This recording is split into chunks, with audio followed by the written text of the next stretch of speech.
So it's Sunday, and I'm spending the day cleaning up after the boys. You know, we had the weekend, we had fun, but come Sunday afternoon, it's time to clean up the house and get it back in order before we start beginning of next week.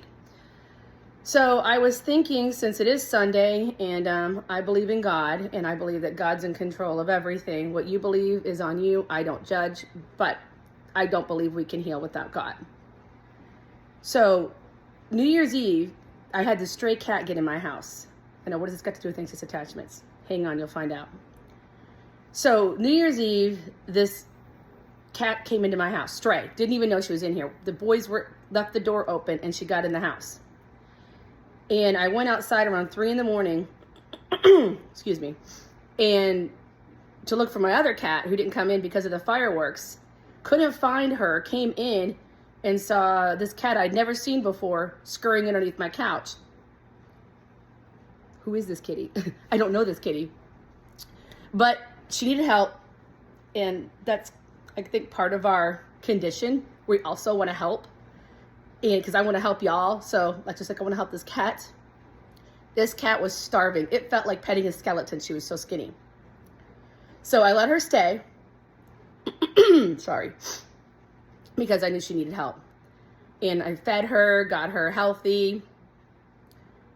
Then I have to spay her. This cat, unfixed, was a nightmare. Peeing everywhere, screaming in the middle of the night for a boyfriend. It was driving me crazy. I couldn't take it. So I had to go get her spayed. Now this cat is terrified of anybody and everyone that's not me. Like even my son, she won't go near him. And so we have to unfortunately traumatize her more because she won't just come to us to get her in a carrier. And I have a big carrier with pillows in it to make her feel more safe. And so what she'll do is we have to close my bedroom door because she only stays in my room. We have to close my bedroom door. And unfortunately, my son has to help me, traumatize her more. We have to get her out from underneath the bed. She tries to find a place to hide, runs in the bathroom, and then we close the door so she can't get out. There's nowhere for her to hide in there. She goes into panic mode at this point. Jumping everywhere, climbing the window, climbing the blinds, hanging off the blinds, just hanging off of them. And I sent my son out of the room. And I just sat there watching her dangle from my blinds. I'm just like, you're not getting out of this, and you're scared, and I get that, but I can't not do this. So eventually she gets this look of like, okay, I'm gonna surrender and let you have me. Okay. And she doesn't fight anymore. So then I'm able to take her and put her in a carrier. There's no struggle, no nothing. She's resigned herself. She's done with the fight. And it just hit me, how much are we like that with God? Where God wants to change something or have something in our life that's going to be better for us. We just don't realize it. So we fight, we resist, we hang from the blinds. We fight to let God to surrender to God. We don't want to. So we fight with all of our strength and might. And I just was like, how many times is God just standing there waiting for me to let go of the blinds and submit to him? I feel like this is also a part of anxious attachment. I need to give this to him because he's got my best interests at heart. He's gonna take care of me. There's no reason why I can't just give it to him. And even when Ray finally submits and I get her, yes, she's still terrified. So I put a blanket over the carrier to make her feel safe, even though she's fearful.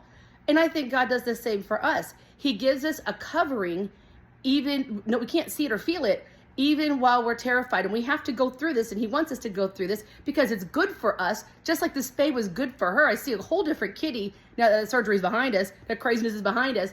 But even for us, we're gonna be different people once we heal. I already kind of feel it, and I'm not even a week in. I feel a little bit of more confidence. And it's because I got control.